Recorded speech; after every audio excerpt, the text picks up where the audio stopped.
to figure out why it is that I have to wear a mask when you guys are here giving away free needles to people and to drug addicts. You know what I'm saying? I just don't understand that. I mean, it's not even just needles. You guys got Brillo pads, straws, needles. I mean, I just don't understand what this is. You know what I'm saying? I just don't understand it. I just don't get it. San Francisco policies just make no type of sense around here.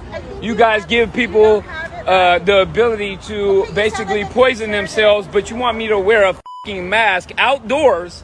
You know what I'm saying? It just makes no sense. These people are ridiculous. Ladies and gentlemen, it's just my personal opinion. Somebody's got to say it, so I'm going to say it. We need a new president in 2024. When we saw what we saw the other day, handing out diplomas to graduates at the Air Force Academy in Colorado, and we saw him fall, it happens. It's not the end of the world. It's not evidence that he's just not all there, but he is 80. There does come a point in time where there are certain jobs you don't need. It's not that you don't need to be working. It's not that you don't need to be living your life. It's not that you don't need to be living a very vibrant lifestyle or anything like that. But there are responsibilities that are far, far, far more extensive than, let's say, the typical 9 to 5 that somebody in their 80s may not need to be doing. I think the presidency is one of them. I do. A constitutional amendment to ban gay marriage. You know, think about this. The world's going to Hades in a handbasket. We are desperately concerned about the circumstance relating to avian flu. We don't have enough vaccines. We don't have enough police officers. And we're going to debate the next 3 weeks, I'm told, gay marriage, a flag amendment, and God only knows what else. I can't believe the American people can't see through this. We already have a law, the Defense of Marriage Act, where we've all voted, not where I voted and others said, look, marriage is between a man and a woman, and states must respect that. Nobody's violated that law. There's been no challenge to that law. Why do we need a constitutional amendment? Marriage is between a man and a woman. What's the game going on here? I can remember exactly when my epiphany was. Okay. I hadn't thought much about it, to tell you the truth. And I was a senior in high school, and my dad was dropping me off. I remember about to get out of the car, and I looked to my right, and 2 well-dressed men in suits kissed each other. I mean, they gave each other a kiss. And then one looked like he was heading to the DuPont building, and one looked like he headed to the Hercules Corporation building. And I'll never forget, I turned and looked at my dad. He said, Joey, it's simple. They love each other. It's simple. No, I'm not joking. It's simple. They love each other. And it's never been, it's never been, it's just that simple. It doesn't matter whether it's same-sex or a heterosexual couple. You should be able to be married. What is the problem? I'm about to say something really controversial in Joe Biden's America. If you're able-bodied, you work. If you take out a loan, you pay it back. And if you commit a violent crime, you go to jail. And if you're a man, you should play sports against men. America needs more victors and less victims. I'm Tim Scott, and I approve this message because these aren't just conservative values. They're American values. And as president, I will defend them. There you go. Welcome to another Monday. There we go. Glad to see Joe is quick of his thought and always on point. He keeps the same direction from one year to the next. Yeah. I was talking to somebody before the show, and I advised them not to listen to the first half hour. I'm sorry to hear your dad won't be watching. Because I can't understand how people just don't see the fool that this guy is, the fraud that he is. Yeah, he's a douche. And you know, the continuous argument is, well, Trump was worse. Well, okay. One, I don't know if that's true. The policies were better underneath President Trump, and the shit that's going on now isn't while he's president. And so to continually go back to Donald Trump when we have a guy in office who clearly said what he said back in 2006 and then said something completely different in this past year here. Why aren't you talking about him? Why isn't the left screaming for this guy to be removed from office? Because he's either too stupid, too senile, or just an outright liar. I think that's it right there. I think it's the latter. And so I don't understand why, it's a constant battle to just bash on Trump. I mean, there's people that used to work on the show that are still posting. I mean, thankfully, only like 3 people actually see it, but are still posting just anti-Trump stuff. Yet the left is the ones that are screaming, bring everybody together. Joe Biden wanted to unify the country, and yet it's more divided than ever, and it continues with the lies and the crap that it continues to institute. Yeah, it does. Look, somebody a long, long time ago, and I mean not much before Trump or much before, way, way, way back, I'll just say. I don't remember exactly when. Like Joe Biden, I don't remember exactly when this was said to me. But I had this epiphany, see? And that epiphany was, don't trust anybody who says anything on TV trying to influence you on getting anything. Because if they are, they're lying. And they'll only say it until it's not to their advantage anymore. And then once it's not to their advantage anymore, then they'll go the other way that is. This is a perfect example of it. That video you played. Here's Biden saying, he's not only saying there's no need for it, he's saying this is stupid to argue about in 2006. And now he's saying, well, I had this epiphany as a child, and my dear dad said this, and I said, Dad, how can this be? Shut up, Joe. Shut up. I can promise you this. Back when Joe Biden's dad was saying that, which was probably the Depression, for God's sakes, I mean, in the Depression years, or let's be realistic, what years would Joe have been a kid? The 40s? The 50s? There was not this big acceptance of the gay community. The gay community was like either secret or murdered back in Joe Biden's dad's age. Right. So stop with this. You had this epiphany and you said it to your dad. Like I told you on the phone when you told me about this. You know what's missing from Joe's statement? That smack in the back of Joe's head for saying such a thing in 1953. I did whatever, yeah. Wire is always with his dad's opinion. It's just that simple. Yeah, that's true, because that's the only thing that he can come up with to say. I'm assuming his dad is quite dead, right? So he's almost dead. Of course. Yeah. I mean, I would assume, unless his dad was 16 or something like that. So maybe that's why the stories are always his dad's opinions, because there's no rebuttal to them. Yeah, there's no way to check in on those stories to make sure they were accurate or not. That's right. Yeah, I don't know, man. There's so much to talk about. We have we have a couple of guests on tonight. We do. Joe's almost dead. Julia Poorman, singer, songwriter. And a different style than we've had on the New Music Moment. Yes, usually when you listen to music on this show, you either want to punch somebody, bang your head up against the wall, or something like that. It's good to get you pumped up. Yeah. Tonight, Julia is a little bit of a different style, a little bit refreshing. Mm-hmm. What would you call her? She looks young. How old she is. She does look young, but I think she's actually closer to 30 than you might think. I think she's like 27 or something. I mean, because I don't want to say, she's way hot, and then have her be like, She's not 14 or something. I know that. Good. All right. I read something about her and her spouse have a business or something. So okay. All right. So I'm assuming she's a little older than 12, but so I'm looking forward to talking to her though. She's on Spotify. She gets a lot of downloads per month on Spotify. Mm-hmm. She has her own TikTok channel, which is cool because that's all the kids do these days. And by the kids, you mean you. And by the kids, I do mean me, because I love my TikTok. I have anybody that wants to get rid of TikTok, I don't care if you listen to the show or not. I'm not a big fan of you right now because I love TikTok. Leave my TikTok alone. That's right. I have a very routine kind of evening where I am done watching TV in the living room. It's time for me to retire to the bedroom. That's right.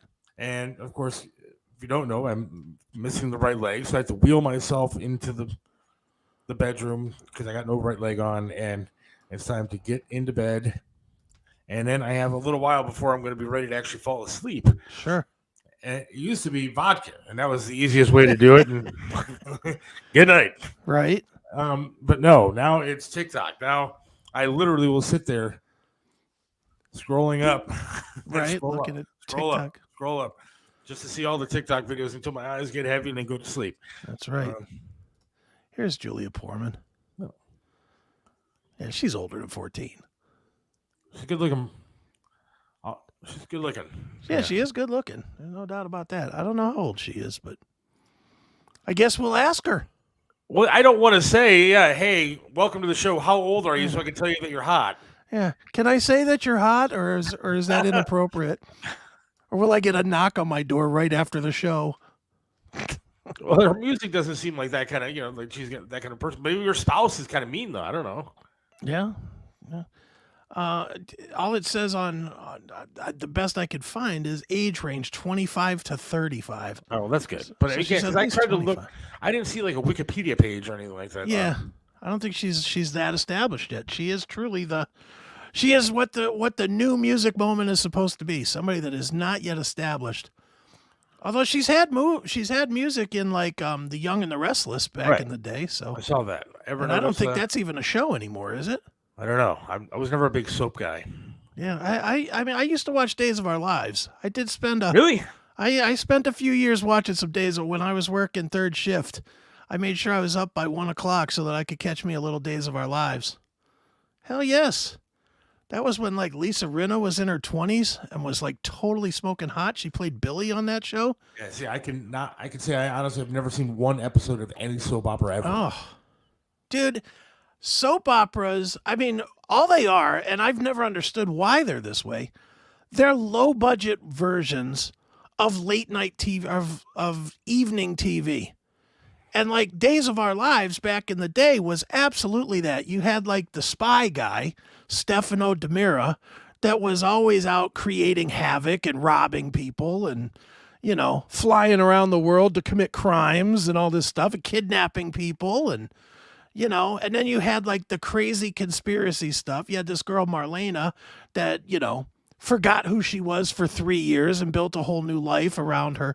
It was like this whole bizarro world of reality, but it was a combination of hot women, crazy, almost nighttime type stories, but on a very low budget, which never made sense to me why a show like Days of Our Lives, which, how long was that show on? 50 years? Yeah. 50 years or whatever. It looked like something me and you would shoot with 3 friends on an iPhone. It always looked bad. I never liked those shows. I never liked even the nighttime kind of soap stuff like Dallas or whatever it was. Or but what about now? Do you want like Sopranos or S.H.I.E.L.D. or? Well, Sopranos obviously no longer around. Yeah, I know, but I mean, I watched Oz. I watched Oz was back good. in the day, but that's an HBO thing. As far as like primetime TV anymore, I don't watch any shows other than reality stuff. Right. Stuff like, Idol and Survivor and stuff like that. You might want to ask your mom who her daddy is there, Rick. Used to be a regular watcher. See, I never got into any of that stuff. I only got into the one. I watched The Bachelor, yes. Okay, but The Bachelor is not a soap opera. No, that's actual reality TV. Yeah, I mean, it's scripted and bogus, but somebody actually does get married. There's nothing staged about that. Yeah, right, sure. All that stuff is accurate. It's all real. Feelings. Those are true feelings coming out of those men and women. That's right, because that's what people do. They run around trying to impress each other so they can get handed a rose at the end of the night. See, the sad part is, like, I think it used to be like that. Like, when it first started, I think it was an actual show where people were trying to find love. And now you can tell, like, right at the beginning, which ones are tossed in there to either irritate the other ones. Right. Or the ones that are going to be, like, the drunks and jumping in the pools half naked. And they're going to be gone soon. They're going to be gone quicker. Sure. Well, you better get ready for a whole new batch of those type of shows, because if this writer's strike doesn't end pretty soon, that's what they go to is reality TV. Well, did you see what the next Bachelor is going to be? No, I've never. They made this announcement. What is They it? made the announcement not that long ago that it's going to be the Golden Bachelor. So it's going to be a senior citizen bachelor. Oh no! With a bunch of senior women or senior men. I don't know which one it's going to be, but I think it's a bachelor. That's going to be an old dude, and Who's then watching bunch that? of older women. I will watch that. You will watch that, really? I mean, look, I don't watch The Bachelor just to see hot girls in bikinis. That's part of it. That's the only reason. Now you're going to get to see old women in bikinis, which I think will be spectacular. Oh, stop! And then on top of that, you're talking about people that are truly trying to find the love of their lives before they die. I think that'll be fantastic. Will you stop it? Come on, Nobody wants watch that. Nobody wants to watch B. Arthur competing with Rue McClanahan for the love of I don't know, some old guy. I beg to differ. Really? I think it'll be quite fascinating to watch old women like get emotional and try to fight each other over a dude. I think this is true. Trans Bachelor is next. Great. Yeah. All right. See, now, if I was going to produce a show like that, though, I would put a twist on it. Okay. Like, I would have the woman there, right? Yeah. Who's the one finding the love of the 30 guys. Sure. But she's actually a man. Okay. And then you don't tell the 30 men that are vying for her love that she's a man. Oh, no. So they will fall in love with who they think is a woman. And then when they have the overnight reveal, they're going to finally find out that it's a man. And then how do you react? Once you're in love with somebody, it doesn't matter if they have a penis. That would be the question. Except for that show might end with a special murder edition. Well, I mean, you want to talk about reality TV? I think that would be the best way to do it. That would not be good. You would see it would turn into Jerry Springer in a second. I'm telling you, if you have I'd watch 30 it, guys and she's wearing a Target tuck bathing suit. So you don't know when she gets in the pool that she is actually a man. Right. Well, and then the overnights happen. Right. And watch out. Could happen. Yes, Gunner. All Baby right. Yeah, I'm telling you, the Golden Bachelor is going to be fun. We have Julia Poorman sitting here waiting. I don't want her to hear any of this conversation. So I apologize to her in advance. But we will talk to her in just about a minute and a half. All right. Hang on.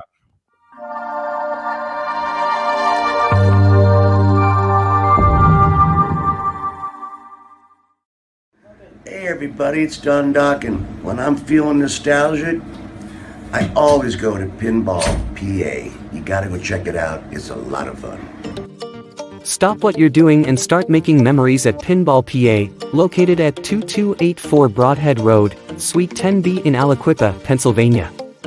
We have over 420 video games and pinball machines to play, and all games are set to free play, so no quarters or tokens are needed.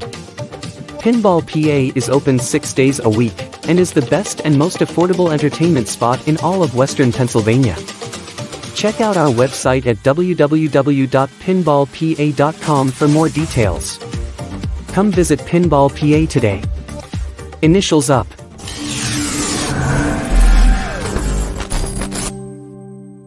Aaron Tees and Signs has become your complete one-stop sign shop.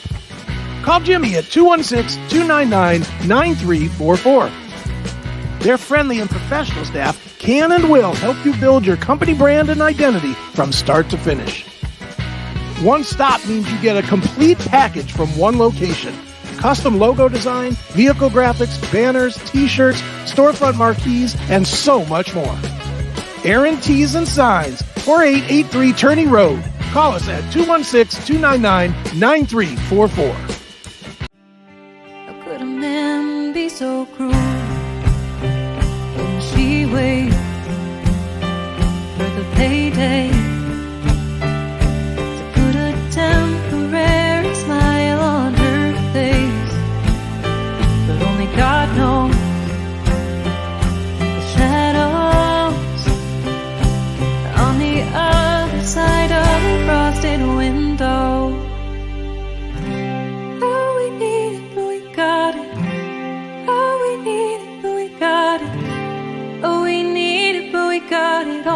ever want, yeah, we already got it.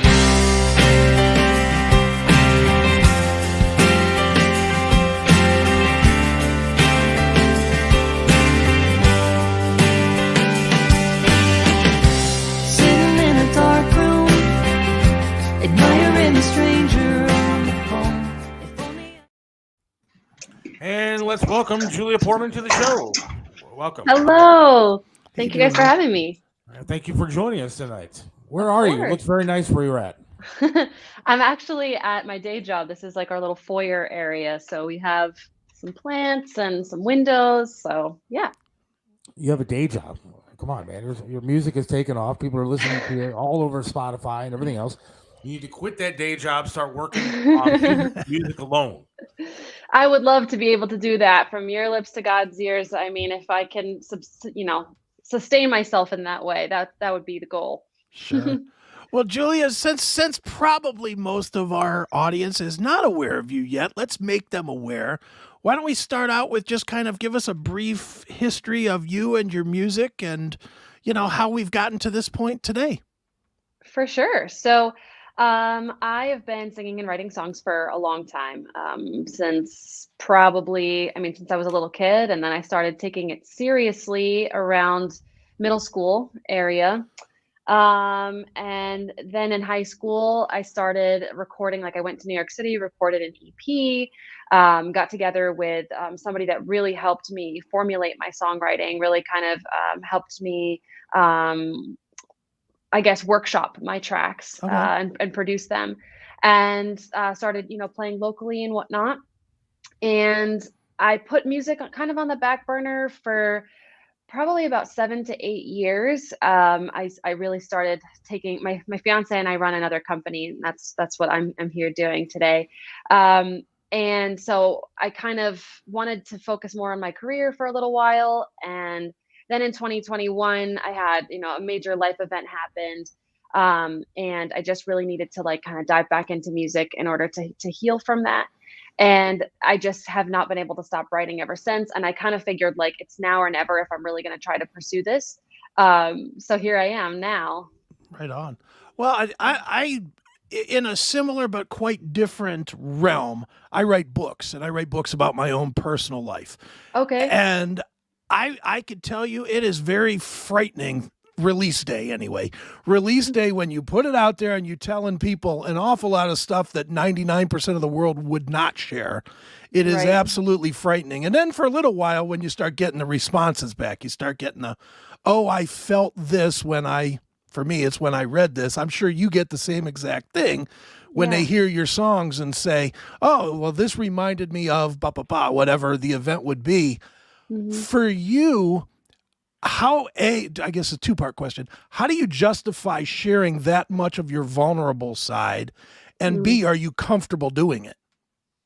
Yeah, I think it's a little bit of a fine line, because I've always been a pretty open person. I think that's just the part of me that likes to connect with other people. And I think that you can form deeper connections with people when you do open up about some of the trials that you've been through, or maybe some of the shadow side of you that maybe you don't want people to see or know about, or, some of the struggles you've been through. And I've always been pretty open with that and pretty raw with my emotions. So there's not much shame around that. But I think once you get older, and you start to come out in the workplace, and you start to, there definitely are things you don't want to share with the world as you become an adult. When you're a kid, it's kind of whatever, word vomit. And then you become an adult, and we kind of want to have this perception of who we are to other people. So I totally get that.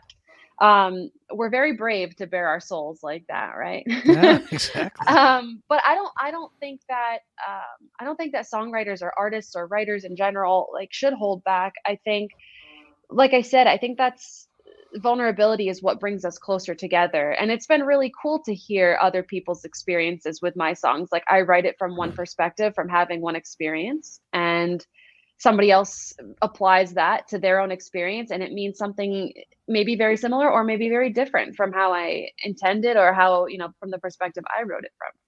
So when it comes to writing music, what are you don't need to delve into your personal life too much, but what are your inspirations? What makes you write these songs? You write, is it breakups? Is it what kind of experiences do you write about? Yeah, so when I was younger, it was heavily revolved around either falling in love or breaking up. And I think that's when I listen to so many songs, that's like 80% of the music out there. It's either I'm falling in love and we're so happy, or you broke my heart, how dare you, screw you, you know? Right. So there was a lot of that, and probably because that's what I heard of a lot. So I'm like, oh yeah, we're gonna write about breakups, you know, and heartbreak. But also there's a lot of that in high school, in middle school and high school. You know, you're kind of figuring out how to have a first relationship, or what love is, or, you know, you're kind of feeling all those things out. And of course, you know, nothing really lasts that long. So of course you're bound to get your heart broken when you're like 14, 16 years old. Right. So I found a lot of solace in writing about those experiences. It felt super therapeutic. Like there'd be nights I would be like just crying and really upset, and then I would turn it into a song. And then like when I would sing that song, I felt empowered, and it really kind of transmuted that, you know, those emotions. So yeah, I feel like, to get back to your question, I was just like, wait a minute, what did he ask me? So yeah, definitely from that. And now that you bring that up, I mean, lately I've been trying to kind of put my storyteller cap on a little bit. And it's like, all right, well, maybe I've never experienced this exact thing, but I want to write about this scenario and how well I can write this scenario. So, you know, putting myself in somebody else's shoes, or putting myself in my younger shoes, and maybe trying to remember back to a time, because, you know, being my age at this point now, you know, I've been in a relationship for 9 years, and I've had the same job for 9 years. And so there's a lot of like, not that my life isn't exciting and we haven't traveled and we haven't done things and seen things and there's been ups and downs, but as far as trying to keep that creative spark, you know, you want to kind of create a story. So I've been trying to do that. See, I was going to ask, does your fiance worry a little bit that he's going to end up like the next song? Because, you know, Taylor Swift, somebody like that, moves on every other day just so she can have a new album. And it has worked out okay for Taylor Swift. It's worked out all right. So it's totally worked for her. Yeah. And now she and Joe just broke up, and that was 6 years, a relationship of 6 years. So I can't even imagine what her next album is going to be like. What I'm saying. You could be a millionaire. You got to tell the guy, though, sorry, it's been a good run, but I got to move forward. Yeah, I hear you. He probably wouldn't be very happy with that, but you know. But no, I don't think he's too concerned with that. But I think, you know, drawing from some of her experiences, you know, she did have an era. There were 2 albums she wrote, Folklore and Evermore, that were very storyteller. And it was, you know, about a girl named Betty, and she wrote a whole song about Betty. And, you know, she was kind of just like creating these stories. And I thought that was really cool, because those were some of her best albums, in my opinion. So I guess taking a little bit a note out of her book, you know, to have some more experiences. Do you solely write from your own experiences, or do you try to tell, you know, where you were saying putting on your storyteller hat? Or yeah. Do you go maybe more, I don't know, Edwin McCain-ish, and try and tell kind of more universal stories here and there that everybody should be able to relate to? Well, it's funny you mention that, because I've written in a couple different directions here. And one is mainly like, okay, Julia Poorman as like me trying to create myself as an artist or as a brand, right? And then there's also some stuff I do with sync licensing. Are you familiar with that? Yeah. Mm-hmm. So with sync licensing, stuff can never really be too specific, because I have this one instructor who's like, you can sing about a house, but don't sing about a red house, because then they can't put it in a universal scene. So trying to write like that has definitely kind of broadened my skill level, because normally if you had asked me this question 7-8 years ago, it would all be from personal experience.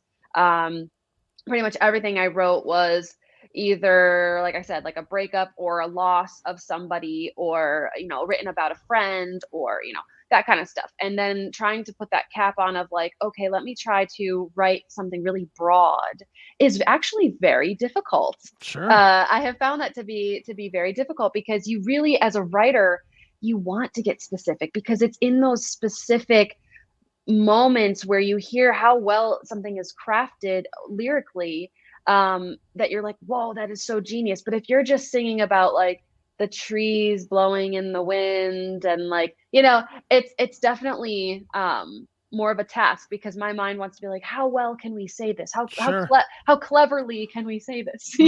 But the only problem with doing that, though, is if you're not capturing into the movie TV market these days, this style of music just, I was thinking about this before we started. This style of music has been almost killed by radio's laziness and just keeping classic music.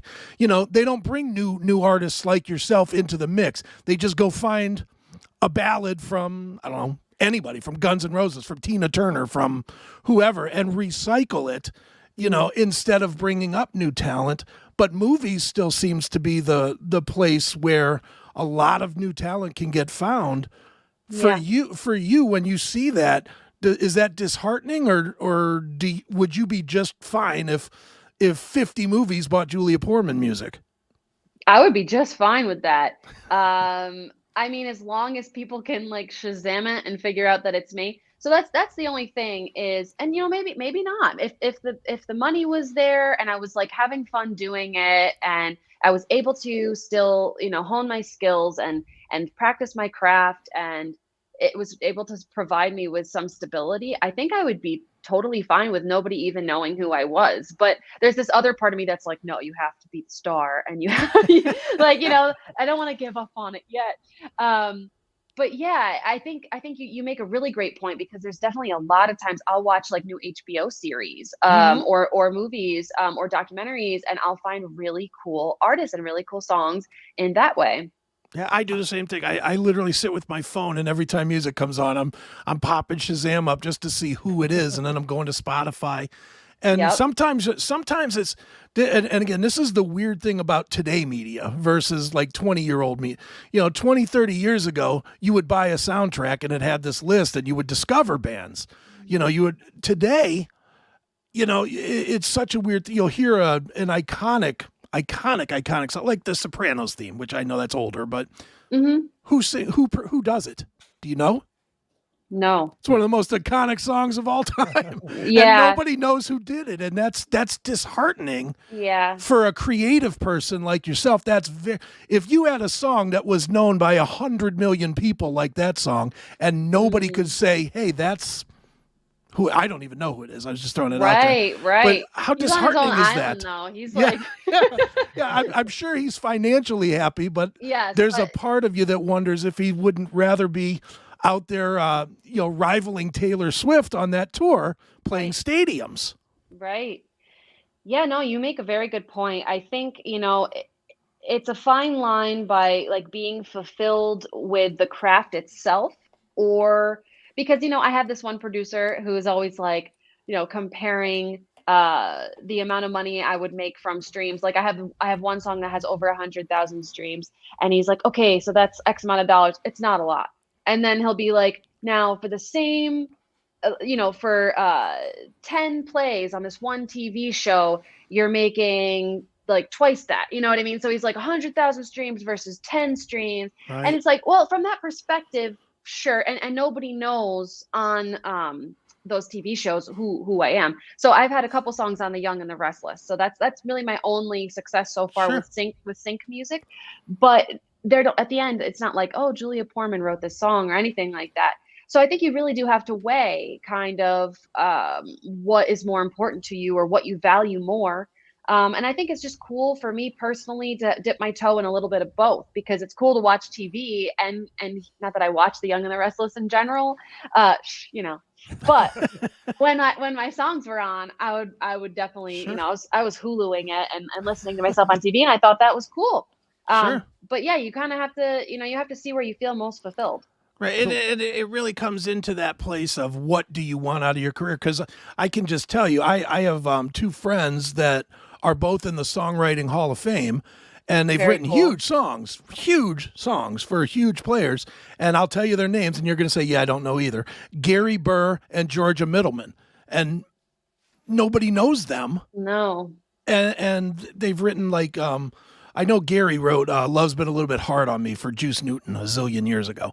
And it's like, okay, that's a big giant song, and nobody knows his name. You know, and that's, but he's, Yeah. you know, but he's in a huge house and he's happy. So yeah, a lot of these artists too, you know, some of them write their own music, but even if they write their own music, there's like 2 or 3 other co-writers on there.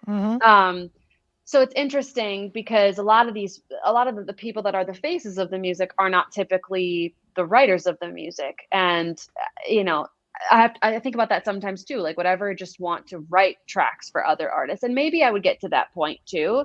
But yeah, I guess, you know, it's interesting, you know, this industry is cutthroat. It's not necessarily easy to make it or anything, but it's cool that there's a few different avenues for people. So, you know, you want to write songs for other artists. Do you want to get your songs on TV or in movies? Do you want to play out and do you want to tour? You know, do you want to run Spotify promotions and just see how many streams you can rack up? I mean, I don't know. There's so many different areas that people can find success in. So I think that is definitely cool. So where are you at? And like, do you play local? Do you do a lot of like bar gigs? Do you go out and see the scene? I mean, what's the deal? Yeah, so I do play locally. Currently right now, I really want to get my full band some gigs, but that's the thing is like I'm trying to find the gigs at the right places because I am not an artist that wants to play Brown Eyed Girl and cover songs for 3 hours at a bar, even though I hear that's what, you know, you kind of, and I've done it, believe me, I've done it before in the past. And I'm about to play a birthday party, not a birthday. I mean, yeah, I guess it's a birthday party or like an anniversary party for a coffee shop in a couple of weeks. And that's cool. But, you know, mixed into there, it's a lot of covers and a lot of that kind of stuff. So the gigs that I'm trying to get, they have to be like the right venue. You know, it has to be like a 30 to 45 minute set on a bill with other original artists in a venue that supports original music. And that is really kind of hard to come by. And the places that do that, you kind of have to know someone that knows someone in order to get in. So it's like, yes, I am playing locally, but I'm playing like kind of solo acoustic stuff here and there. And, my sights are set on getting some full band gigs at like some cool venues in New Jersey, like around the Asbury area, or in New York, like Brooklyn would be really, really cool. Yeah, people are asking where you were located. So you're up there in New York and stuff like that? I am in Asbury Park, New Jersey. I'm originally from Syracuse, New York, but I've been in Asbury for about 9 years now. It's got to be a pretty good music scene up there, you would think. Probably a lot of places to play and a lot of places to get out and show your music. It absolutely is. There's a little, it's not actually little, it's a cute little boutique hotel in Asbury, and they do open mic nights and they do little showcases for local artists and they support original music there. So I've played there multiple times and hope to be back soon. But there's other places like the Stone Pony, the Wonder Bar. So all of those places are venues that I say eventually, but I'm like ready to go. I just need someone to like write me back and like, you know, hook it up. But yeah, so it's definitely a cool scene. It's just in the summertime, Asbury is like slammed. Their calendars are booked out, you know, and it's a very niche scene. But yes, there's definitely a lot of places to play and a lot of opportunities here. All right, don't kill me here, but I'm just going to ask the question because people keep texting in and asking, how old is she? Now, I don't know. I would never like to ask a lady her I'm age. guessing 23. I was going to say 25. Wow. 25. Okay. I will take either of those. I'll take either of those. I was born in the mid-90s. Let's leave it at that. All right. That's a lot younger than us, so you should probably, you know, you can come clean. It's all right. I was born in the late 60s, so mid-90s is a big difference. It's totally out there. I'm 28, but I will be 29 in August. So, okay. And then for every year after. Exactly. So when's the big day? And everybody's wondering that too. You're engaged. You got a fiance. Yeah. When is it coming soon? You guys getting hitched, or are you gonna dump them before then write another song? I will be so July 21st. Nice. So coming up in like 5 weeks, 6 weeks. But yeah, we've been together for 9 years, so it's like, we're just ready to do it. Now, let me ask you this on the marriage thing. Okay. Only because I have a bunch of friends that are musicians. I've been to several friends' weddings where they performed at their own wedding. Will you perform at your own wedding? No chance. No. I was even like, should I play like some of my songs on the playlist? And that's like as far as I would go, is maybe have like a song or two on the playlist. Okay. I thought it would be cool to commemorate. But no, I will not. I will not be playing. You got enough to worry about, right? Yeah, and it's a very small, like, so totally low key wedding, because we've been engaged for 3 years, and COVID threw it off, and then I lost my father and he lost his mother, and it was kind of just like 2 years of and COVID, like the whole COVID thing. It was just kind of 2 years of like, what are we doing? Like, right. We just didn't feel like planning anything like that. So finally, like 2 months ago, we're like, let's just do it. Like, come on, like, we're not going anywhere, so let's just do it. So it's very small, but no, I will not be performing. I don't need that extra like preparation. Right. And it would be one of those things where it'd be like all eyes on me and silence. So no. All right, I'm going to ask a weird question, but I got to know this because I've never talked to a female artist like, I had a chance to talk like this. Are guy groupies as weird as like female groupies to rock stars?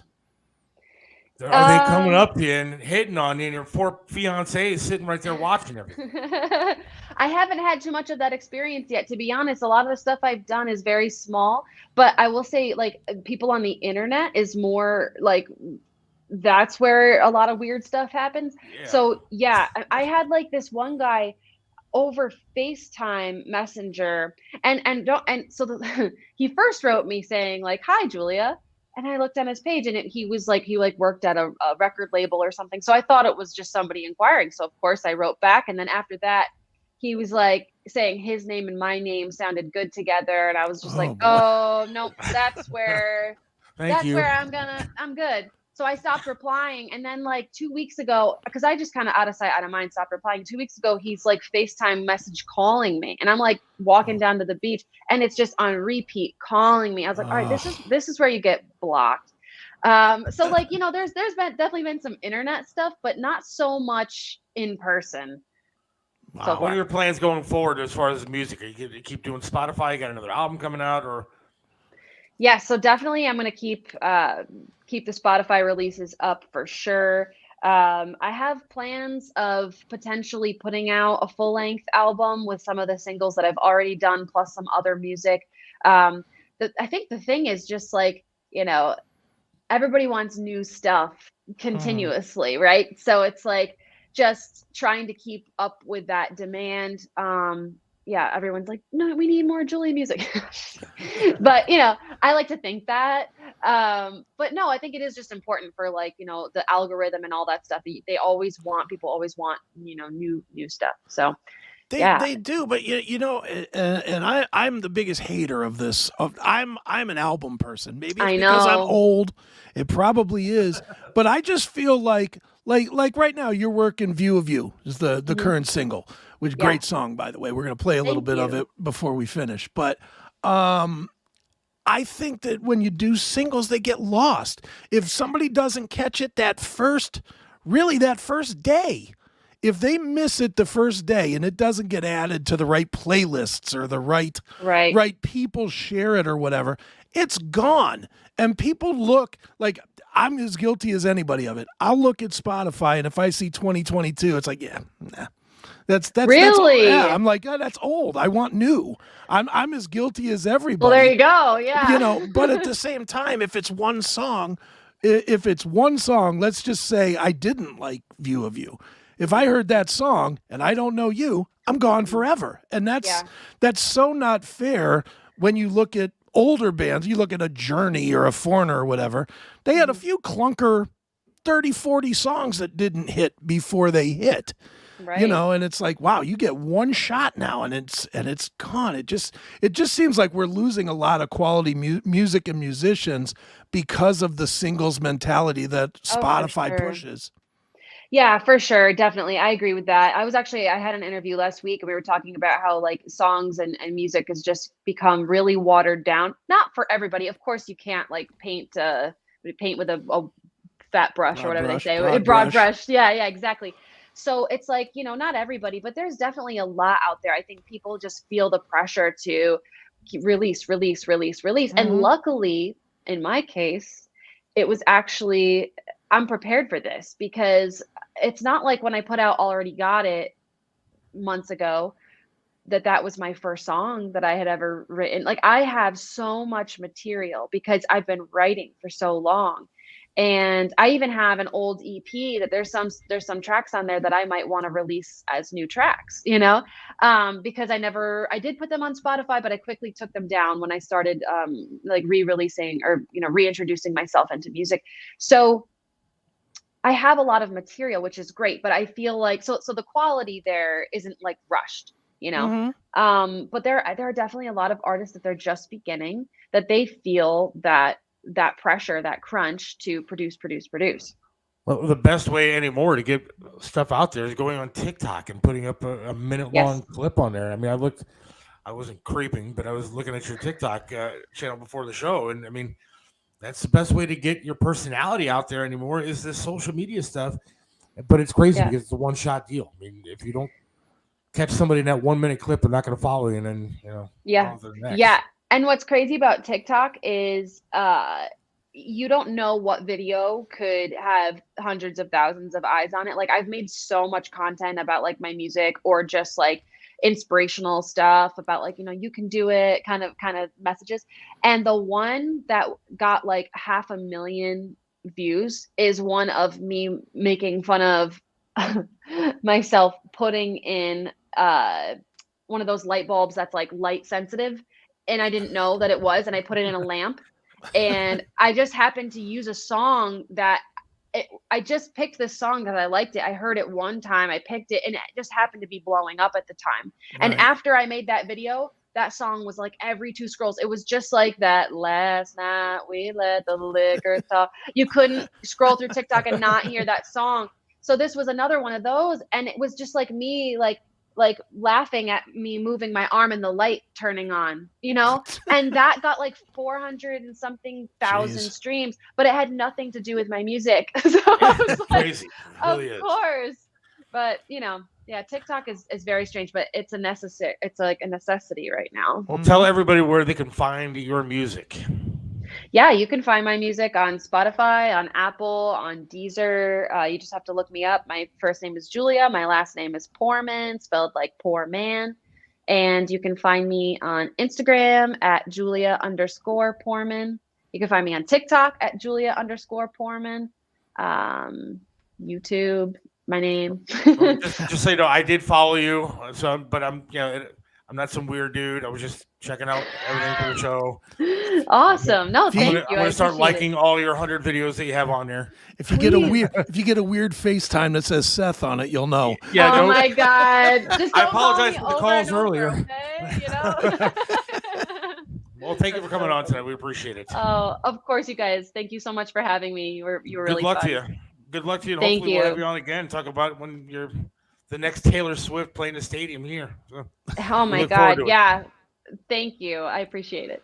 All right, good luck, Julia. Thank you so much. Care. Have a good night. Thank you. Bye. You too. How could a man be so cruel when she waits for the payday to put a temporary smile on her face? But only God knows the shadows on the other side of the frosted window. Oh, we need it, but we got it. Oh, we need it, but we got it. Oh, we need it, but we got it. All we ever want, yeah, we already got it.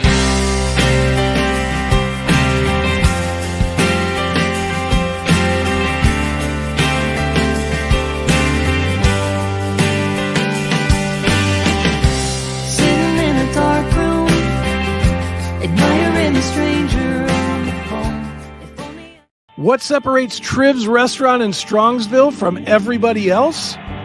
Some restaurants you go to eat the same thing over and over and over. But then there are restaurants like Triv's where you want to go there every single time and eat something different until you have eaten every single item on the menu. Why?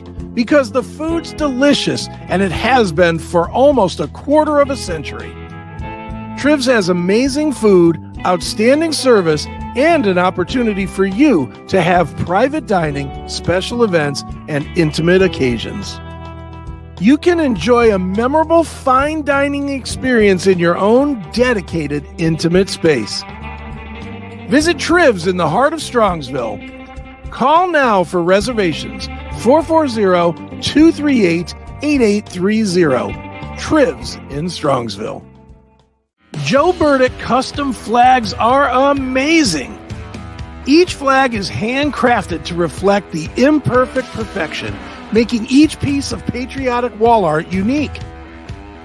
This is a local small business, veteran-owned and proud. Joe Burdick creates symbolic artwork that is built to last. Display your spirit, pride, and patriotism by calling 440-305-2065 and let Joe's flag serve you. 440-305-2065. Joe Burdick Flags. Let me introduce you to Charlie's Auto Repair. Any car, any truck, any problem, Charlie's does it right. You know how it is. The check your engine light comes on, you put air in the tires, and the light is still on. 216-470-0170. That's Charlie's Auto Repair, 13728 Madison in Lakewood. Charlie can do it all, from small engine repair to fleet maintenance and system diagnostics. 216-470-0170. Charlie's Auto Repair. Let Charlie make your car great once again. Right back here, the Seth Williams Show, Chris Aiken. People like the interview with Julia she was Poorman. great. Julia was very, very good. I'm not a big fan. What are you saying here? Considering nobody knew. Yeah. Nobody knew, including us, what we were walking into. That was good. She had a lot of good things to say. She was great. Yeah.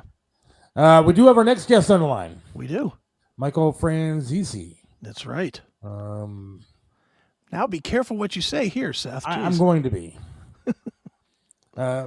Michael, Mr. Franzese, are you there? He's got his mic muted. Mic is muted. And camera's muted. There he is. I'm here. How are you? Hey, Michael, how are you? Let me get to... Good. We're not on the air yet, right? Yes, we are, but we could take you off if you want us to. No, that's okay. I just want to make sure that we're looking good on this end. That's right. How's that? Can you guys see me okay? Yes, sir. Looks perfect. Yep. Good. Well, how are you, sir? Yeah. I'm good. I'm out here in Southern California, and you guys are in Cleveland, I assume. Yes, correct. Yes, we are. Looking forward to your visit here in a couple weeks, man. Yeah, me also. I've been to Cleveland many times and love the city, love the area. I haven't been to Lorain, but I know it's just outside of Cleveland. I'm sure it's going to be great.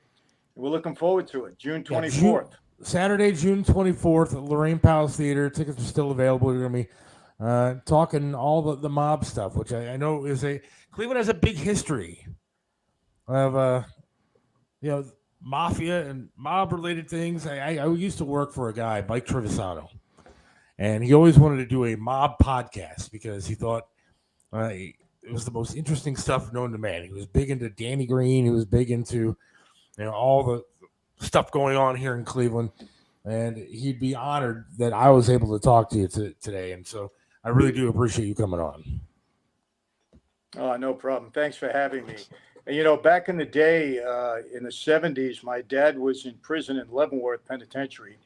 Okay. And I would visit him, and there were a few guys from Cleveland, I won't mention their name now, that were there that I met.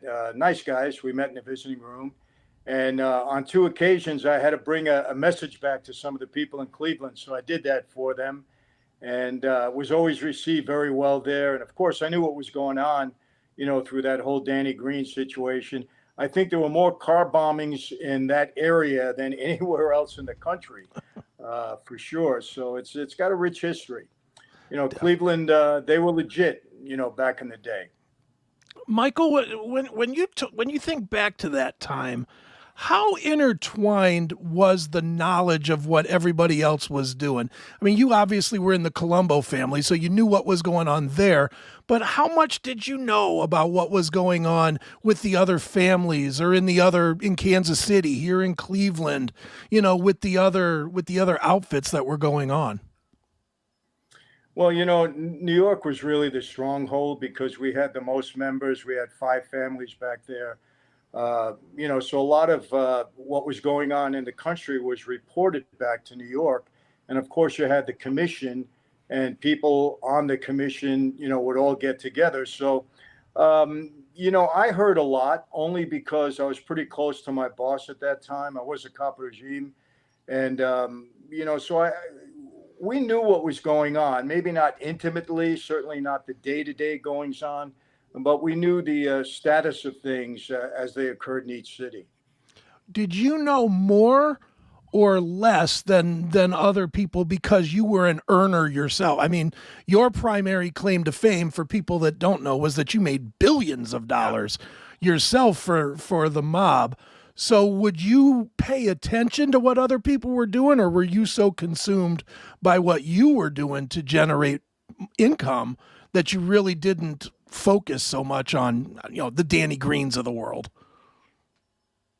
Well, yeah. I mean, I don't think any of us in New York really focused on what was going outside of our city unless we had business there. Okay. And so my primary concern was obviously what I was doing with my crew and within my family.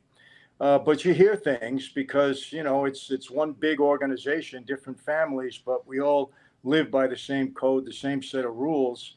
So, to a degree, what was going on, but obviously you're more focused on what's going on in your life and your crew and your town. Right. What was that code like? I mean, what was the code between you guys? Well, the fallacy, I think, among many people is that when we take the oath, like I took mine Halloween night, 1975, when we take that oath, that we're taking an oath to lie, steal, kill, cheat, and that's not it at all. Now, obviously, we're criminals. I'm not going to say that things like that didn't occur, but the oath we take is an oath of omerta, which means silence, meaning that we're not even supposed to admit the existence of that life. Now, obviously, many of us have broken that rule, and I don't think even guys that take it at the time we're taking it don't understand the real meaning of it.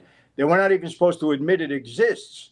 And of course, people like, within the life, like Gotti and Columbo and guys like that, obviously got caught on tape, and they talked about it and boasted about it. And certainly I've spoken about it, after that life. But that means something when you're taking the oath. But obviously it's been violated, time and time again.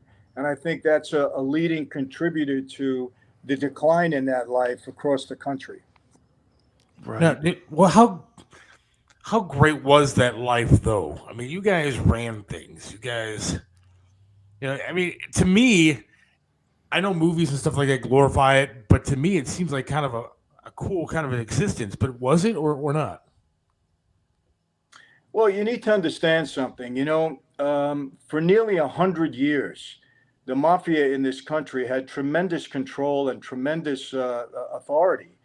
I mean, I always say the golden years of that life were really from the late 40s into the mid 80s, when the racketeering laws started to devastate, the life all over the country. But prior to that time, I mean, we controlled all the unions in this country.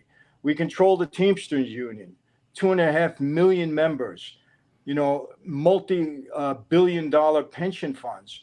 When you have votes and you have money, you can control politics to a degree, because what do politicians want? They want votes and they want money. So if you can provide that for him, it gives you a lot of power. You call a strike of the Teamsters Union, you stop all those trucks going all over the country delivering goods. The same with the docks. We controlled the seaports. So we had tremendous authority, tremendous power at one time, right into the White House. And that's the truth. So it was a big deal. It's part of the history of America.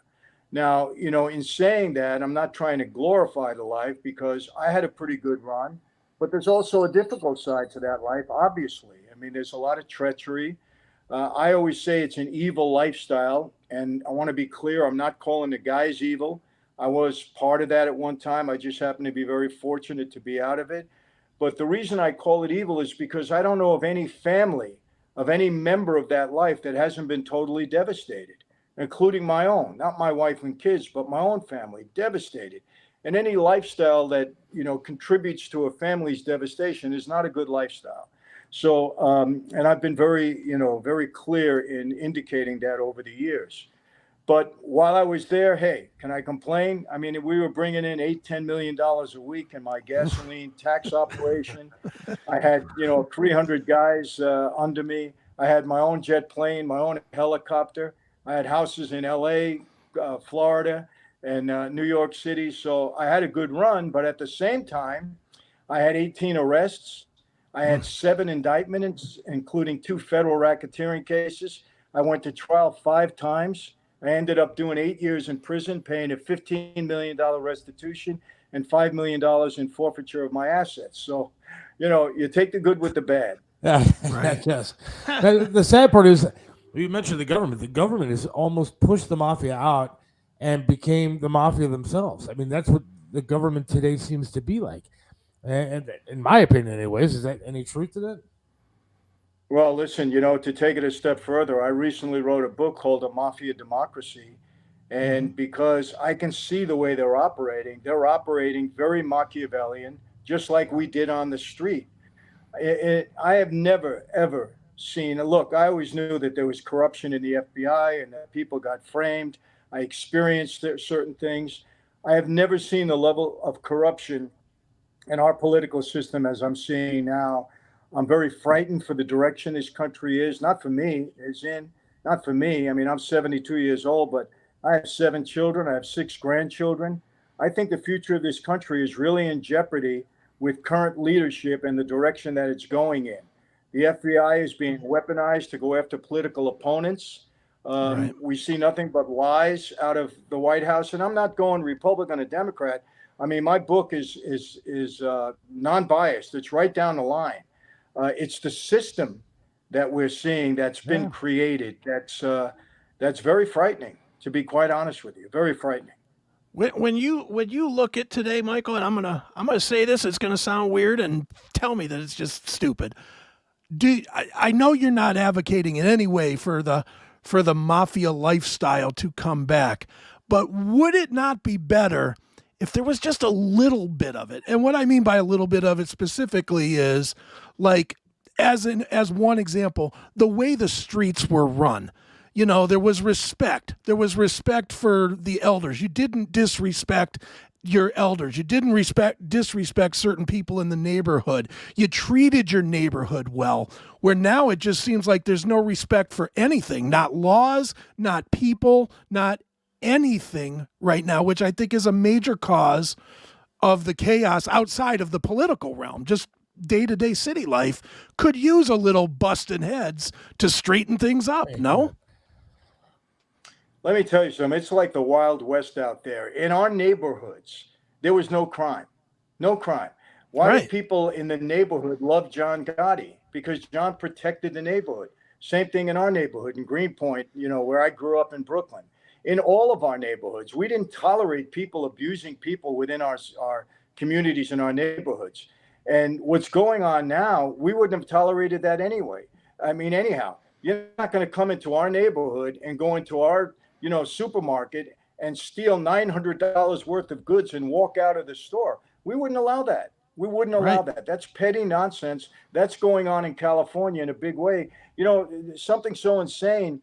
They just passed a law in California where it's illegal illegal for a store employee to stop somebody that's stealing merchandise from their store. Now, maybe they're trying to protect them because, they can get hurt. But it's crazy. You're allowing criminals to come in and commit crimes. I've never seen anything like this in my life. But yes, I think that we would do a much better job of protecting our neighborhoods if we were still in the same power that we had back in the 60s, 70s, and 80s. No doubt about it. A lot of people talk about being a made man, and you were a made man. How does somebody become a made man? Well, look, there's a process. First of all, somebody has to, promote you for the job. I mean, my dad was the one who sent word downtown and said, I want my son to become a made member of that life. You can't just go up to somebody and say, hey, I'd like to join. How do I do that? Somebody has to vouch for you. They have to say you have what it takes. In my case, it was my father. And then what happens is I sat down with the boss at the time, the acting boss, and he said, Mike, I heard you want to become a member of our life. Is that true? I said, yes. Here's the deal. From now on, 24 hours a day, 7 days a week, you're on call to serve this family, the Columbo family. That means if your mother is sick and dying, you're at her bedside, we call you to service, you leave your mother, you come and serve us. From now on, we're number one in your life before anything and everything. When and if we feel you deserve this privilege, this honor to be a member, we'll let you know. That was the exact speech that I got. And then you're on call. You're a recruit at that time, and it's on-the-job training. You got to do anything and everything you're told to do to prove yourself worthy. You got to observe a lot. You got to absorb things like a sponge, so you really get to understand what the life is all about, what the rules mean, what the policies mean, what you can do and what you can't do. And then when and if they feel you're ready, well, then your night comes. And that's what happens. For me, it was Halloween night, 1975. Interesting. Michael, let me ask you about a couple of people back in mafia history and what you think of them. First one that always fascinates me, just because the guy has lied so much that I cannot figure out what's true and what's not. Richard Kuklinski, the Iceman. Was he really an involved guy with the mob? Was he a peripheral guy? Was he involved with the Jimmy Hoffa stuff, as he has said or did say? What was his involvement or role with the mafia? Okay, yeah, very much embellished, especially in the movie that they did, The Iceman. He did not work as closely with Roy DeMeo and his crew. That was fabricated. It was embellished to a high degree. I knew Roy pretty well. I never really heard Kuklinski's name coming up. I think DeMeo might have mentioned it once to me, but it was highly embellished. And, he talked a lot, said a lot of things that weren't true. So, no, you got to understand something. In that life, when you're a made guy, it's your responsibility to take care of business for the family. Rarely do we go outside of that, for obvious reasons. I mean, we don't want to, jeopardize ourselves by putting our fate in someone else's hand, especially something as serious as murder. So you don't do that. When you're required, when you take that oath, to do whatever you're told to do. So that was highly embellished. Trust me on that.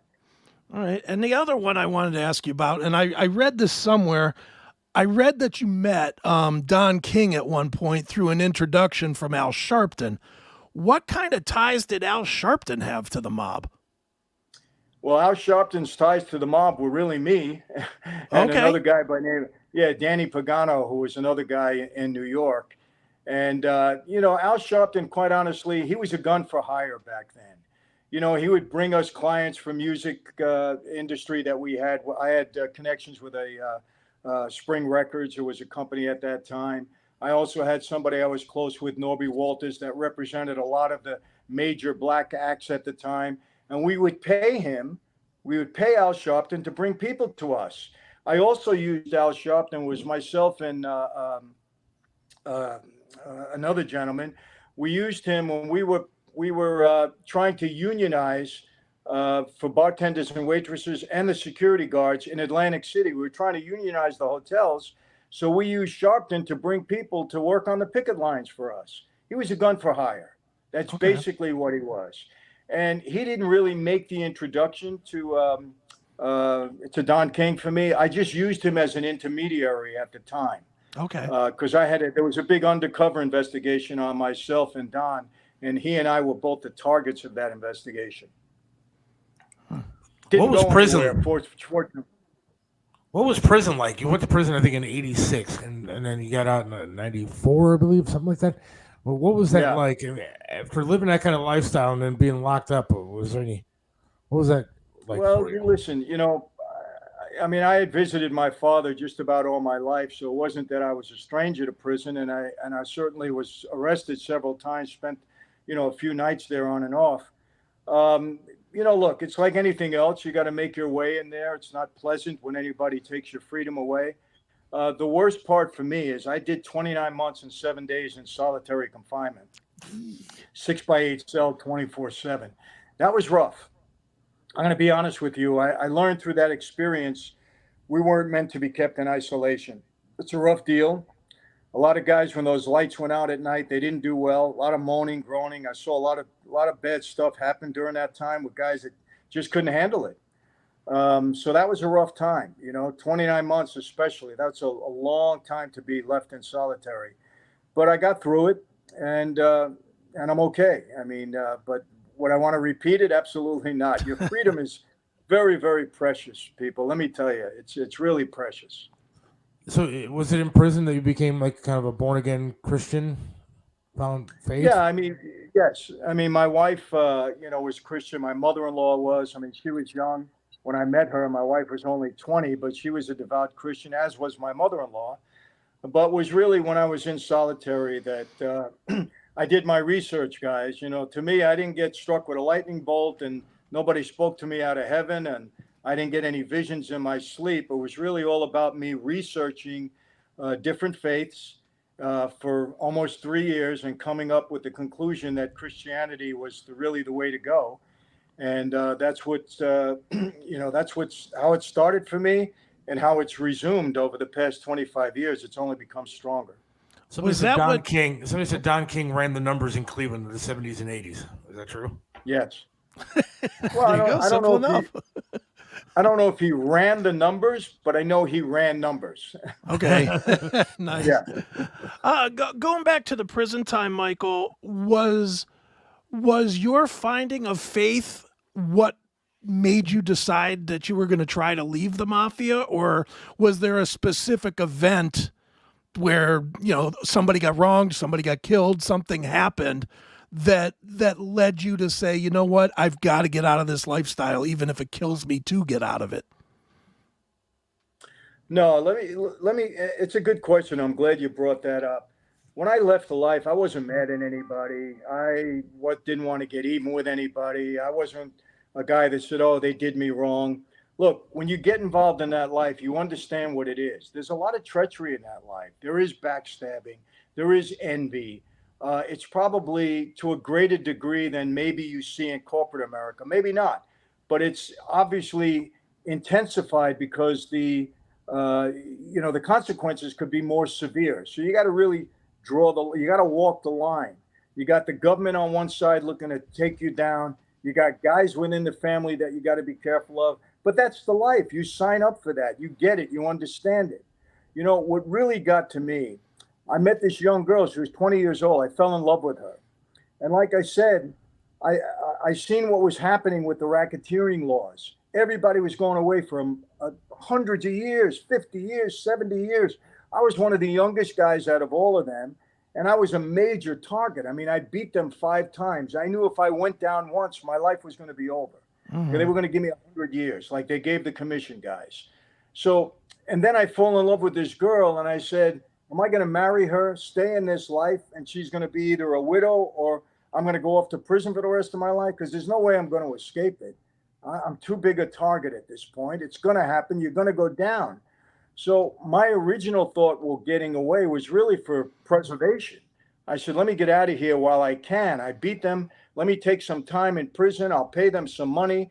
I'll marry this girl, move out to California. Maybe these guys will forget about me. So that was it initially.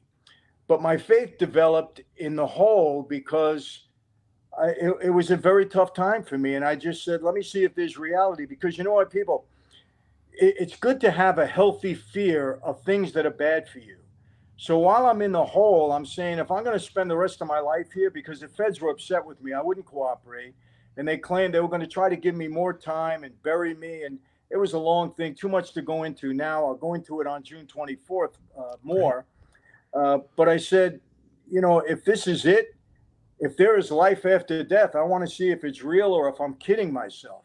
And that's what really got me into a real search for the truth with respect to religion and faith. I read over 300 books. I had my wife send me in books on every single faith. And I really digested it, and I really went through it. And I listened to certain radio shows, different faiths online. I had a Sony Walkman. So I just came out of there a real believer based upon the evidence and my research. And like I said, in the past 25 years, it's only gotten stronger for me, seeing what God has done in my life and what I've seen he's done in other people's lives. So it worked for me. You know, and I share it now all over the world. I don't push it on anybody. I don't try to impose my faith on anybody. I don't try to turn anybody into a Christian. I can't do that. But I can share what I believe God has done in my life, and that's what it's all about. Saturday, June 24th.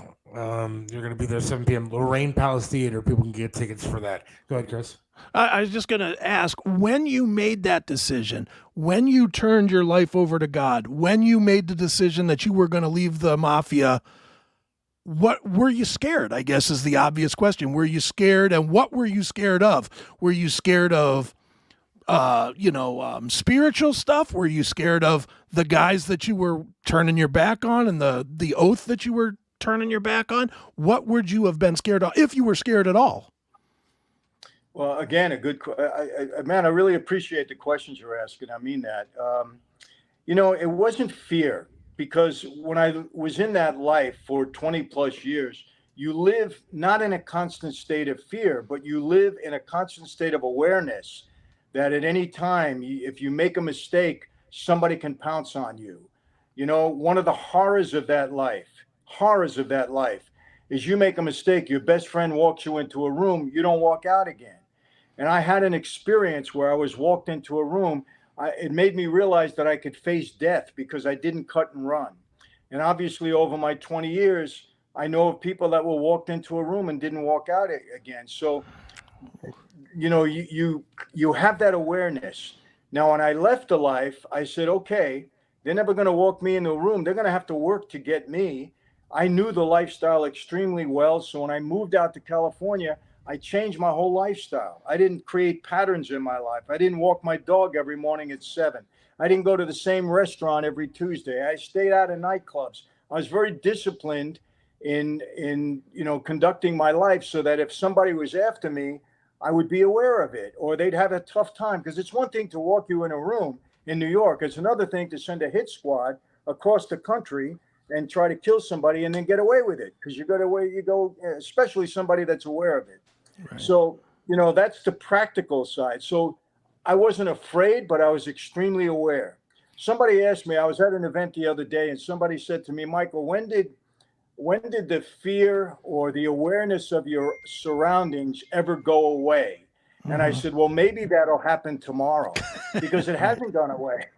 I said, when I walk down the street with my wife, I'm always looking around. When I go into a place, I always case it out it's just natural. I can't help it. If I see somebody shady, I'm aware of it. So it's instinct for me, but again, and it wasn't I did gain a very healthy fear of hell.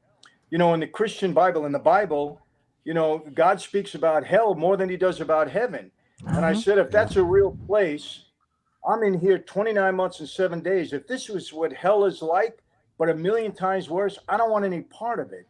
So it motivated me to learn about faith, because I said, I think there's got to be more to life than just death and it's over. It doesn't make sense to me. I believe in intelligent design. I believe in creation. I believe there has to be something more. So when you believe that, well, then you want to know, what do you do to get to the right place and not the wrong place? So I think all those factors contributed to where I am right now. and hopefully, I believe with all my heart, I'm in the right place, and we'll see. I'm not perfect, that's for sure. You know, let me tell you this, guys. You can take the boy out of Brooklyn. You can't always take Brooklyn out of the boy. I still have a lot of tendencies, you know, but I found out two things in life. Number one, you are who you hang out with. You're hanging out with the wrong crowd, get away from it because they're going to take you down, and you deserve it at that point. Number two, the path that you're going to follow in life is in accordance with who you're accountable to. When I was on the street, I was accountable to my oath, to my boss. I was a criminal. Now I'm accountable to God first, my wife, my children. I don't want to mess up. I don't want to screw up. A lot of people trust and believe in me. I don't want to let them down. So accountability plays a major role in your life as far as the direction you're going to take, the path you're going to take. Definitely. Now, Michael, just one last question about the old days, I guess, and it's more now looking back at the old days. I mean, for people that don't know, you were a member of the Columbo family, and you know, obviously one of the five families. When you look back at it now, how do you think that the Columbos fit in the pecking order? You know, were they the top, the middle, the bottom of the five families, or what? Do you just not see it that way? You just see it as individual families that were doing individual things, or how do you see it as somebody that A, has observed it since you left, but B, also observed it from right inside it? Well, listen, I'll answer that question in accordance with the five families in New York. The Genovese and the Gambino families were bigger than, they were twice the size of us. We had 115 made guys at the time in the Columbo family. Columbo's, Bonanos, Lucchese's were smaller. Genovese and Gambinos were bigger. And I think over the course of, I think they were more profitable. They were bigger revenue producers. I would say that. I went to my boss, Carmine Persco, at time, and I said, why do we only have 115 guys and these guys are double us? And he answered me, Michael, we go for quality, not quantity.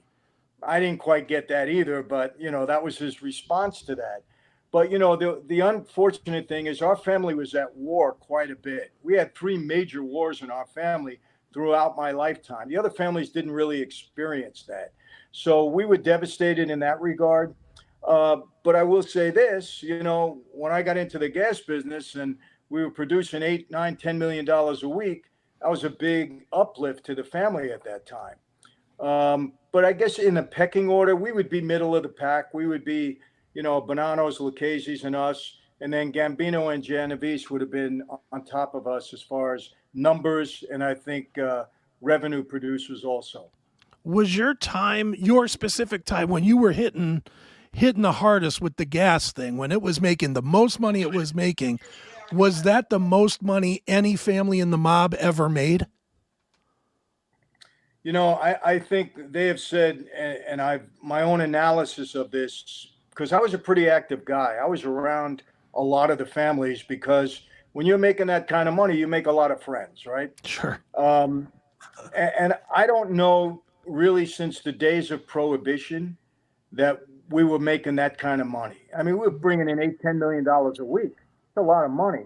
I don't think anybody else was doing that. And remember this, we weren't big drug dealers. We were not. We weren't compared to the cartels in any way, shape, or form. We didn't generate money like that from drugs. We were not supposed to be involved in drugs. The night I got made, they said, Franzese, you do drugs, you die. And I know guys that died because of their small drug dealings. And if you remember, Castellano allegedly was going to kill Gotti and his crew because they were dealing in drugs. So we weren't supposed to deal in drugs. So I would think that we had quite a significant earning. I don't know if anybody else was earning that kind of money at that time, to be quite honest. You and Sammy the Bull had some heated words. Are you guys square now? We're square. Yeah. I mean, look, Sammy's he's a character for sure, but I got to like him. I like his family. You know, we had some differences back and forth, but we're square now. We're friends now, and we try to help each other out when we can. Well, I know that you're recording you're part of your YouTube videos today, so I appreciate you taking the time. Where can people see I mean, obviously you can see it on YouTube. It's a bi-weekly series that you do, right, on YouTube? Well, they would love for me to do it every day, but I just can't bring myself to do that. My team is always on me, content, but it's all I do now. You know, it's funny, guys. At one time I said I would never wear a wire. Now I got one on almost every day, you know, producing some kind of content. But I want to tell you that before you go, I wanted to say this, you know, I did something on the city of Cleveland and the mob a couple of months back, and we got such a tremendous response from people in the neighborhood, Cleveland and the surrounding areas. They've been helping promote the show. They've invited me to eat with them at different restaurants. I'm probably going to go visit Little Italy for a bit. The people have been so warm and welcoming. I really want to thank everybody from the city. Just thank you for the reception that I've been getting. I know we're going to have a good time on June 24th. We always do. It's going to be a good one. Yeah, June 24th, 7 o'clock, Lorain Palace Theater. You can still get tickets, man. I think this is going to be a hell of a night, to be honest. It's very interesting stuff. And real quick, Michael, if you really need content, we'd be happy to give you this video if you want to put it on your channel that gets 1 million hits a day or whatever. Yeah, that'd be great. I mean, send it over when you guys finish with it. Are we live now? We're live. We are, yeah. Oh, yeah. We are live. Yeah. But we've got your email. We'll send it over. We definitely will. Send it over. We'll put it up there. And I mean this sincerely. I'm not blowing smoke. You know, I do a lot of these interviews, and a lot of times it's just everything the same. You guys ask really good questions, and I appreciate that because you give me an opportunity to say things that, you know, normally don't come out. So thank you. Well, thank you. We appreciate and there'll be more time. of it on the 24th, right? More of the things that don't normally come out. Yes. Oh, absolutely. Yeah, I'm saving a few good ones for that night. There we go. Awesome. We appreciate the time, sir. Thank you. And hope we'll see you on the 24th. We'll see you on the 24th. Well, you're certainly invited, so I hope you show up. And, you know, we do a VIP thing, too. We take photos. We sign books. We do a Q&A, and that's always the best part because people really unload their questions, and I answer everything. Great. We have a good time with it, so hope to see you then. Okay. Thank you, sir. Thank you, Michael. Bye-bye. All right, guys. Take care. Bye-bye now. Bye. That was awesome. That was cool. That was really good. Wow. I thoroughly enjoyed that. Me too. I'm like over here, like, I don't usually get like nervous about interviews. Never. Like, no matter who it is, you know, and I've interviewed some big people, you know, Metallica and Ozzy and, you know, big musical people. I don't usually get nervous. I was very nervous about this just because I'm such a mob fan. The thing that kind of sucks is that I know that I had a ton more questions. Me too. You did too. But he only had a certain amount of time because he's filming his YouTube series today. And so we only had a certain amount of time. But I want to thank him for coming on. And he came on early too. So that was great. June 24th, Saturday night, 7 o'clock. I think it's going to be a very good time. I think so too. I think it's going to be fantastic. I'm definitely, I already told Neely that I may be late and or not available on Classic Metal Show that night. Meeting a mobster outweighs anything else I do. Yeah, I think that's going to be very, very cool. Absolutely. I want to thank Marie though for hooking me up with that interview. She's a fan, and you know, she wanted me. That was great. It was fantastic. So so good. Very, very happy with that one. I'm glad he didn't have internet problems, and we didn't have internet problems, and you know, it just went off well. And boy, that guy has a zillion videos out there of him being interviewed, and for him to say that ours is one of the best he's done, I'll take it. I'll take that any day of the week. We need to pull that quote and start every show with it, and send it to everybody. Exactly. Well, and no kidding, I will send this video to him. Yeah, and no kidding, I'm going to find out about us going to that show because I want to be there and meet that man. I want to go too. You know, one of my goals in doing this is to make Triv proud too, because I know that this would have been something that Triv would have loved. Mm-hmm. And so I was very excited to have him on. So too fun. All right, let's take a quick break and then we'll get into some other stuff and wrap things up. All right, sounds good. Hang on. There's no place like home, and whether it's furniture, artwork, home accessories, appliances, or that one-of-a-kind collectible, Yellow Brick Road Online Auctions allows you to find everything you need from the comfort of your own home. The owner of Yellow Brick Road Auctions has been conducting online estate auctions for over 8 years by providing homeowners with a stress-free process to liquidate all items that have accumulated over the years. I'm Melissa Mendici, owner of Yellow Brick Road Auctions. Log on today to find your heart's desire. Hey, it's Seth from Mario's Barbershop in Parma, 7526 Broadview Road in the Pleasant Valley Shopping Center right next to Big Lots. You got to check out Mario, man. Great guy, does a lot for charities, but can perform miracles with hair. He even made me look clean cut. Does my hair, does a great job. Love talking to the guy while I'm sitting there. It's a great place to go, local business. You gotta go to Mario's Barbershop in Parma. Mario's Barbershop in Parma, 7526 Broadview Road. Again, in Parma, Pleasant Valley Shopping Center, right next to Big Lots. Or give them a call, 216-520-1977. That's 216-520-1977. Mario's Barbershop in Parma.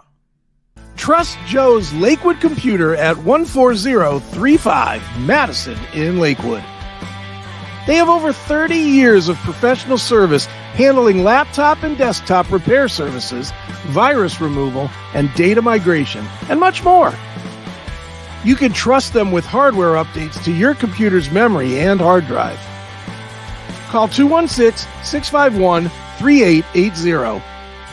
Whether you need a simple Windows install or you're interested in the latest computers for gaming, call Joe's Lakewood Computer at 216-651-3880. This is Tim Elkhorn, radio voice of the Cleveland Cavaliers for attorney Will Spiegelberg. Will Spiegelberg is not only a name you know, he's someone you can trust as your attorney no matter the circumstance. Will Spiegelberg is an attorney you can always count on. Will Spiegelberg is the attorney you should contact for all your legal work. When you need an attorney, call Will Spiegelberg at 216-233-4240. Attorney Will Spiegelberg, a great teammate. 216-233-4240.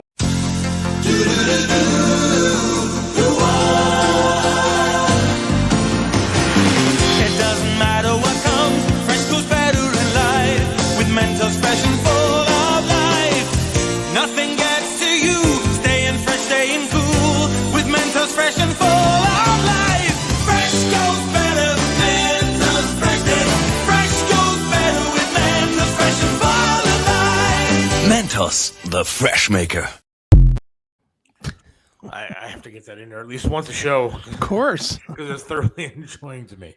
Yeah, I love that interview today. That was fun. I can't imagine being that kind of lifestyle. Yeah, I really can't imagine looking over my shoulder all the time. Yeah, because these movies glorify that lifestyle. And quite honestly, I think that there was a lot to it that could be glorified. I mean, you're making that kind of money. You run stuff. You go in any restaurant, bar, whatever you want, and it's on the house. You run the city, and the government unfortunately has become that. But back then, that was kind of a cool lifestyle, and I think there's something, again, not something maybe to look up to, but at the same time, kind of cool. Yeah, I mean, if and when we ever have the chance to have him on again, I would love to I would love to have a list of those movies. And just ask him which ones are good and which ones are just bullshit. I know. I wanted to ask him about that, whether it's Goodfellas or Godfather. Yeah, Bronx Tale or there's so many of them. Yeah, and how accurate they actually are. Yeah. And that's a guy that would know. That is a guy that definitely would know. So, yeah, it's funny. He was talking about the bombings in Cleveland. When I was a little kid, 5, 6, 7 years old, whatever, young, very young, my dad would take me to Indians games all the time. And my dad was notorious for parking 900 miles away from the stadium. He would never, and back then, I mean, what could parking have cost in the stadium? $2, $3 or something? But he wouldn't park there. We would park 50 blocks away and walk up, and I used to, as a little kid, I used to ask him, I'd be like, Dad, why can't we park at the, at the stadium? And I remember him saying, and again, I was like 7 years old. And I remember him saying, yeah, you'll get blown up if you park closer. And then he would kind of laugh it off. But little did I know, it's actually true, that was actually what it was because I would have been about the age in question. I was born in 68, so about 7 years old in 75.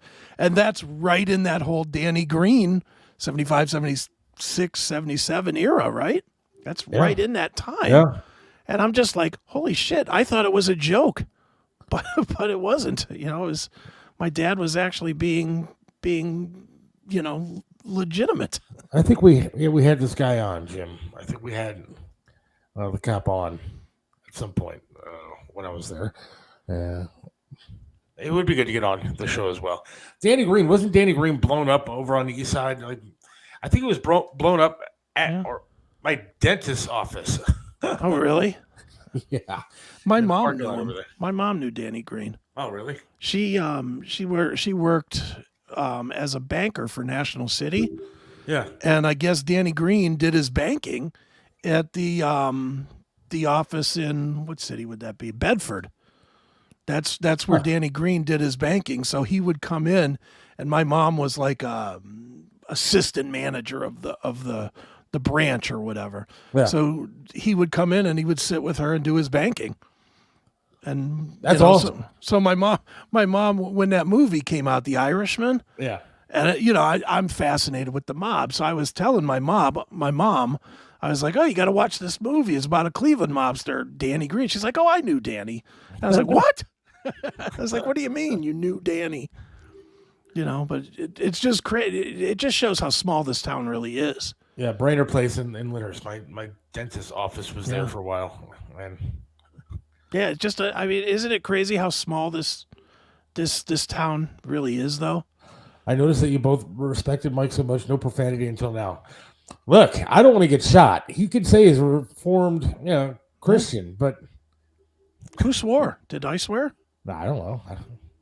I don't think I swear. I'm trying harder there. Whoever said that. I'm trying harder. I'm taking your comments last week about me needing a swear jar on this show to heart. I will swear like crazy on the other shows, but I'm trying not to swear as much on this show. Speaking of other things that yes. I don't know if we can get into another topic now or not, but why not? One of the things I wanted to tell people is that there is an Odyssey channel set up now. Yes. Odyssey, ODYSEE. Mm-hmm. I'll put it down here at the bottom. ODYSEE.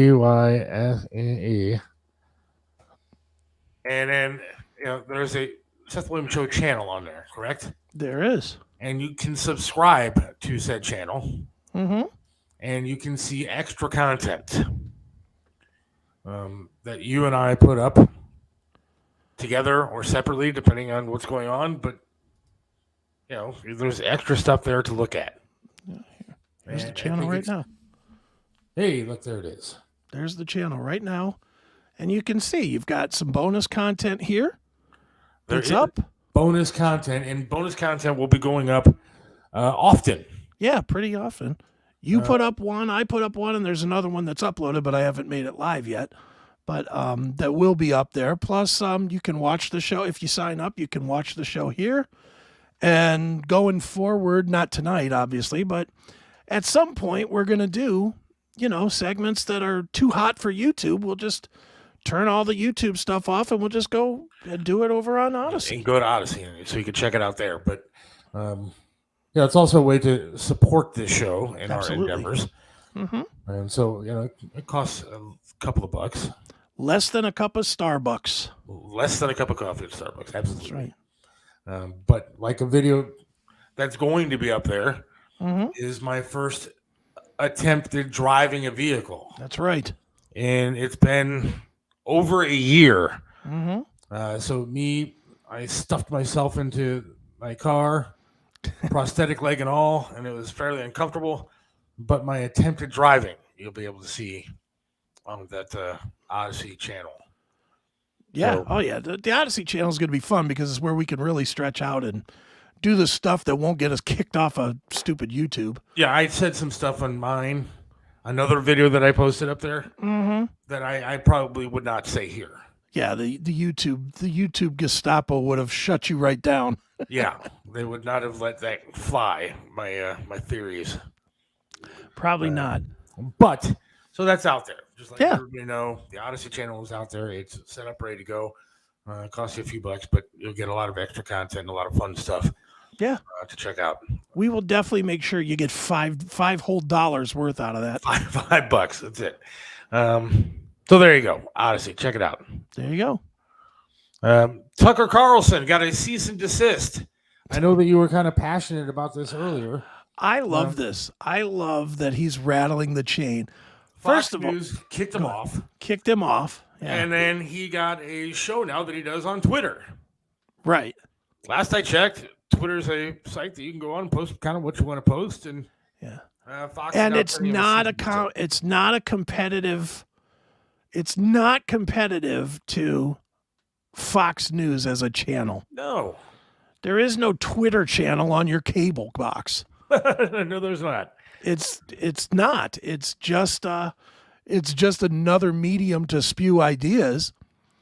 Good for Tucker Carlson for putting it out. And did you see the numbers that he did? Oh my God. Yeah, those are it's unbelievable. 170 million views of his first two shows. And I was one of those guys. I like Tucker. Honestly, I liked Tucker way back when he was on the 9 o'clock slot on Fox. Yeah. I thought it was a lot more entertaining and it was a lot less serious. It was more just fun. I liked looking at his expressions and the way his eyes moved, his hair and everything was kind of funny. When he took the 8 o'clock slot, I know it's prime time and he had to deliver, and he did.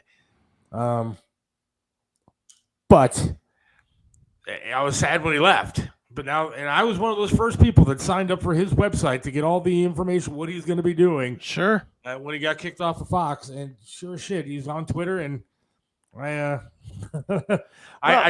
watch it when I can. Sure, and I love the fact that Twitter is out there trying to compete now with YouTube. I love that they still have work to do with it because it's still not set up quite enough. But I've been using it lately. Like tonight's episode is out on one of the Twitter channels. Well, I think it's on the CMS network Twitter. It's broadcasting right now live. But you can broadcast live to Twitter, which is great. For some reason, you can't upload a big video to Twitter, though. Like we can do the full 2 hours here. Live, but we couldn't upload it. If we wanted to upload, we'd only upload like 90 seconds or something. Right. Or you can post a link to the show. But yeah. But they'll work all that out. They'll work it out, and then they'll have some link on your profile at some point where you can see videos and whatnot. But I just want to see some of these sites go at least down the middle when it comes to content. Twitter is a nightmare, man. Twitter's a cesspool of left-leaning lunacy.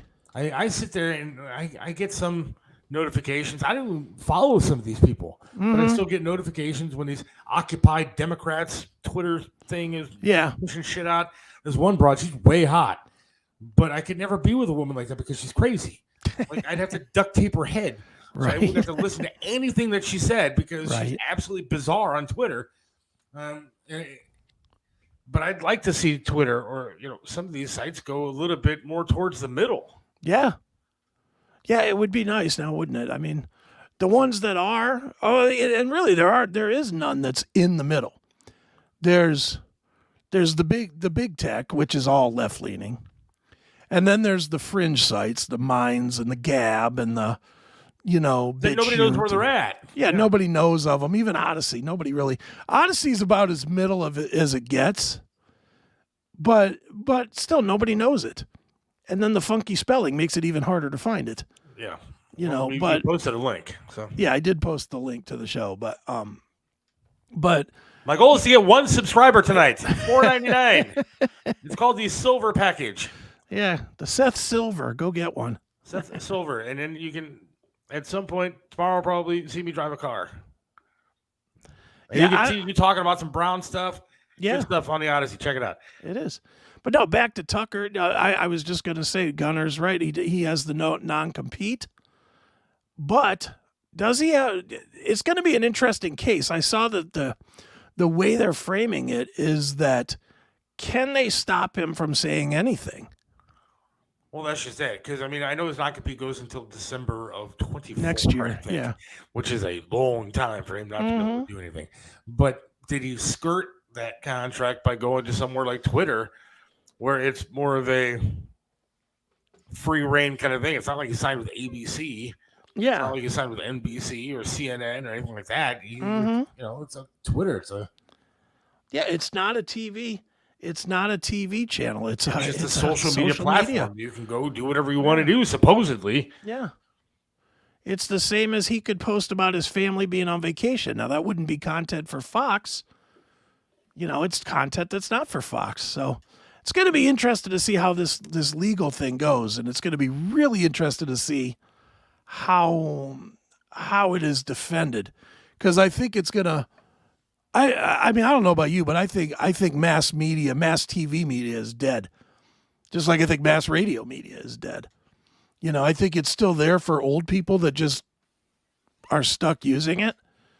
Yeah. But, you know, like for me personally, and I think I'm closer to what most people are doing, most consumers today, I don't watch anything in real time. No, I don't either. I don't watch. I can't remember the last time I said, "Oh, I gotta wait. I can't go out because Law and Order SVU is going to be on at 9 tonight or whatever." You know, I watch everything on demand now. And I honestly can't tell you the last time I watched a local news channel. Yeah. For my news throughout the day. I mean, I search their websites for stuff to talk about here on this show, so I'll go to Fox 8 and check out what they're doing. But I don't watch a local newscast unless I happen to be sitting around and say I got to see who the hottest weather girl is at the network is hired. Because I'll tell you what, they're starting to get rid of some of the old timers that have been on these weather channels, on these news channels, right? And they're just hiring the most ridiculously good-looking women that they can find to tell you what the weather is. So I'm more interested now in weather than I've ever been in my entire life. You're like every day. You're like, let's see if there's a tornado coming. Let me see how that smoke thing is going on in Canada. Yeah. And if I don't like that one, I'll go to the next channel and see what their coverage is like. Yeah. Well, it should be. I mean, I just think that we're coming to the end of the TV era. Just like everything else dies. As far as the media's grown past it, and like as an example, like I have YouTube TV. I barely use it. I almost never use it like within YouTube TV. Like I have YouTube TV, but I have all the individual apps that are for the channels, and then I use the YouTube TV login to watch the apps, to watch things on the apps. And the reason I do it that way is because I don't need 75 channels confusing me of what I want to watch. If I know I want to watch, I don't know, a serial killer documentary, I know that I can just go to, certain channels, Discovery Plus or whatever. And that's it. We got one. We got one? Thank you, nice. Scott. We got one. So I was going to cut the cord on cable. Okay. Because the cable here is ridiculous. The internet isn't that great. And so I called Cox, my Cox cable service. I don't like just saying Cox, but so I called them to say, hey, look, I don't know what to do here. Now my bill the other day that I paid was literally $305 for 1 month. $305. Wow. Of cable. And it's not like I'm loaded up with. I have HBO only because I want the free Max app channel that they have, so I can look up a bunch of movies on that. Okay. Which is fine. But for one movie channel, and not like a premium sports package or anything like that, I'm getting $305 a month. That's crazy, dude. So I called and I said, "Hey, man, this is ridiculous." Especially because last month it was only $280 something. But do you have phone and internet on that too? I have internet. I don't have home phone or anything like that. Okay. And so I said, hey, I need to make this cheaper. He's like, you're already on the cheapest package. Honestly, the guy was a dick. And that he's can't like, be and right. by the way, you're under contract. And I said, I'll tell you what you can do with that contract. Yeah. I said, where the hell did customer service go? I said, Mhm. I'm the customer here, and I'm telling you that I have a problem with paying $305 Yeah. for getting next to nothing. And you're not helping me. He's like, you're already on the cheapest plan. I said, well, what would it be to just cancel all the cable, and all I want is internet service from you guys? Right. $185 a month. Now, That's if you take $185 a month just for the internet, and then you tack on the $80 or whatever it is for Hulu or YouTube Live or something like that, then I'm already back up to where my cable bill was. I mean, it's insane what it's costing me just to get TV and internet in this house. Yeah, that's dude. You need to call like as a new customer. You really do. You need to call as a new customer. I have Windstream, but I have Windstream's fiber, which is like 1,000 times faster than regular cable internet. I mean, it's literally it's a what is it, a terabyte up and a terabyte down. It is screaming fast. I can download these 2 gig files, which is what the show size is, 2.5 gig, in about 8 seconds. I mean, it's just like right down. And the same with uploading them too. When I upload stuff, it's that same thing. See, after the show today, I'll try uploading the show, and it'll be tomorrow before I can actually go. Yeah, no, dude, I literally, I can do it so fast that when I'm doing CMS, I can cut segments of the show up, save them, and upload them within a 12-minute window that I have when we're playing music. 300, cut the cord. I would love to cut the cord, but again, to get the internet here, it's $185. That's ridiculous, dude. You need to call Windstream and I called Windstream. They said they're not available here. That's the other problem is that I can't find another cable company that does anything here. That sucks. You can't stick a dish on the side of this place. It's a condo, Yeah. so you can't stick a dish anywhere. I don't even. And that would be slow as hell. And then on top of it, then I can't get Spectrum over here because they don't offer the service here. Nobody offers service here other than Cox. The Verizon box, but that's slower. The little box cube that they sell now, the home internet, $25 a month, 5G. 5G Verizon. That's what that is. The problem is that I can't get my cell phone to work in this house half the time because there's like a dead zone right through the middle of it. That's a big So I don't know if problem. Verizon's going to help me or not. I have Verizon for phone, but you know from talking to me that if I walk through the kitchen, my phone dies. Exactly. Now that I am using that Wi-Fi only calling though, and it has worked. It does fix things. I've noticed that too. But now, of course, my phone is dying. That was an unexpected $1,200 bill I had today. Now the internal SIM is failing, so I had to buy a new phone today. All right. Yes, gonna need a lot more subscribers to pay for that cable internet and your phone and everything else. Amen to that. So subscribe to the Odyssey channel, please. I mean, it's insane. It is. It's nuts. Well, hopefully Windstream gets to your area soon, and it should because they are spreading out quick. Because I'll tell you, dude, flyer or something. Dude, my internet speed, as crazy fast as it is, take a guess what my internet cost is a month. Take a guess. $200. You are more than double. Really?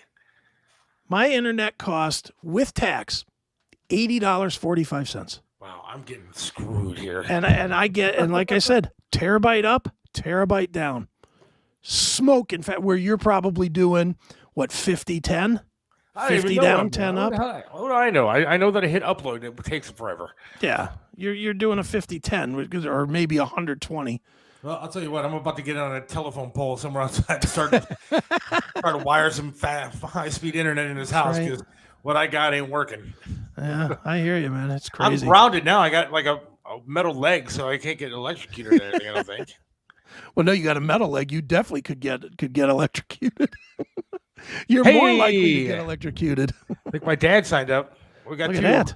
There we go. All right. Well, at least I can go out and get some chewing gum later tonight. A piece, one piece. That's a great price, Chris. Well, let me tell you how great it was. And real quick, and this is obviously unpaid, but I will give Windstream a free commercial. Windstream has it. They're still running the special because I saw it on their building. Yeah. You sign up with Windstream, you get the Windstream fiber, or it's called Kinetic, I guess. Kinetic fiber. Right.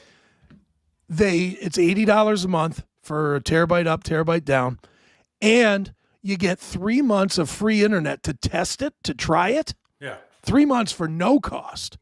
And then if you want to keep it, you can get an extra 100 days free if you just sign up to have them automatic draw. So you can get 4.5 months of free internet, basically, and $80 a month and it's the best internet I've ever had. I had Spectrum forever, and it always, once a week, I always had to reboot it.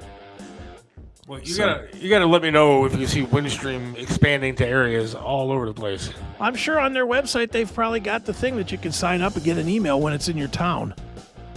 That kind of speed internet will beat me on my porn timing. It is convenient for that as well. That's hey, for sure. Well, that's the one thing that Cox isn't. That doesn't go well with. That's the one thing my service isn't hurting on is the speed on my phone. It's ironic how Cox aren't good for porn. Oh yeah, look at that. I'm selling AOL CDs if you want one.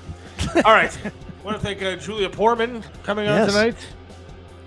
Michael Franzese. Franzese, is that how you That's say it? how now? he said it. That's how he said it. All right, well, there you go. I want to thank you for coming on again. June 24th. June 24th, Lorain Palace Theatre. Yes. Hopefully, we'll see you there. I'm going to email that guy. I want to go. I definitely want to go. So I will let you know. But thank you, everybody, for listening tonight. Thank you if you subscribe to the Odyssey channel. I appreciate it. And we'll make sure we're updating content for you.